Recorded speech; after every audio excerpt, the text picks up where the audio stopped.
શું તમે પણ દર મહિને હજારો રૂપિયા નિંદામણ અને મજૂરીની પાછળ ખર્ચો છો?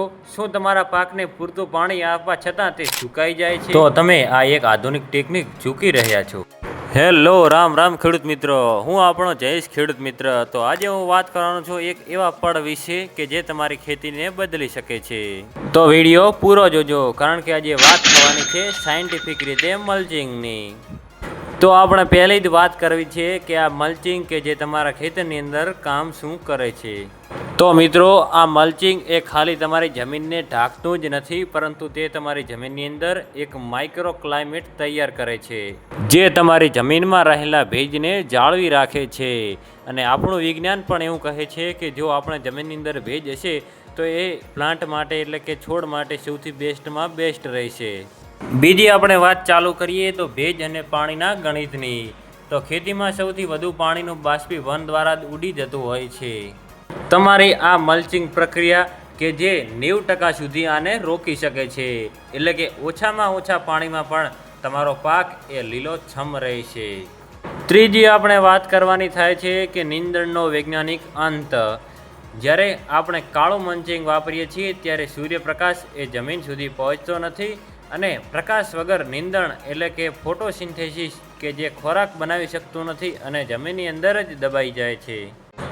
પરિણામે તમારા ખેતરની અંદર એ નીંદણનો ખર્ચ 0.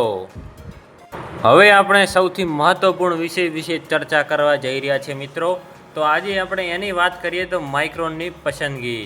તો તરબૂચ, ટેટી, ટામેટા માટે 20 થી 25 માઇક્રોનનું તમારે લાવવાનું છે, જ્યારે મરચાં, પપૈયા કે લાંબા પાક માટે તમારે 30 માઇક્રોનનું યુઝ કરવાનું છે, જ્યારે દાડમ કે કેળા જેવા મોટા ફળ પાક માટે 50 થી 100 માઇક્રોનનું લાવવાનું છે.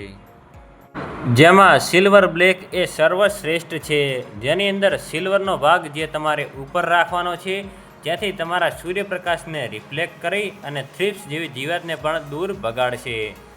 જ્યારે બ્લેકની વાત કરીએ તો શિયાળામાં જમીનને ગરમ રાખવા માટે ઉત્તમ ગણાય છે. તો ભાઈ, હવે આના આપણે ફાયદાની વિશે વાત કરીએ. તો સૌથી પહેલો કે જે સફેદ મૂળનો જબરદસ્ત ફેલાવો કરશે, જમીનને પોચી રહેવાથી મૂળ તે તેના ઊંડે જશે. ત્યારબાદ બીજી આપણે વાત કરીએ તો ખાતરની પણ બચત થશે, એટલે કે વરસાદ કે પિયતથી ખાતર ધોવાઈ જતું તે હવે ધોવાનું નથી. ત્રીજી આપણે વાત કરવાની છે કે ચોખ્ખું ઉત્પાદનની. તો ફળ જમીનને અડતા નથી, એટલે કે માર્કેટમાં પણ તમને ઊંચા ભાવ જોવા મળી રહેવાના છે. ચોથી આપણે વાત કરવાની છે કે વહેલી લણણી. તમારો પાક એ 7 થી 10 દિવસ વહેલો તૈયાર થાય છે.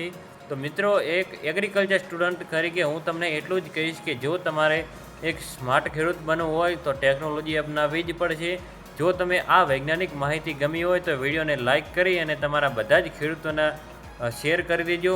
અને ખેતીને લગતા કોઈ પણ પ્રશ્ન હોય તો નીચે કોમેન્ટમાં પૂછી લેજો, તેનો જવાબ તમને મળી રહેશે મિત્રો. તો નેક્સ્ટ વિડીયોમાં મળીએ આપણે. જય જવાન, જય કિસાન મિત્રો.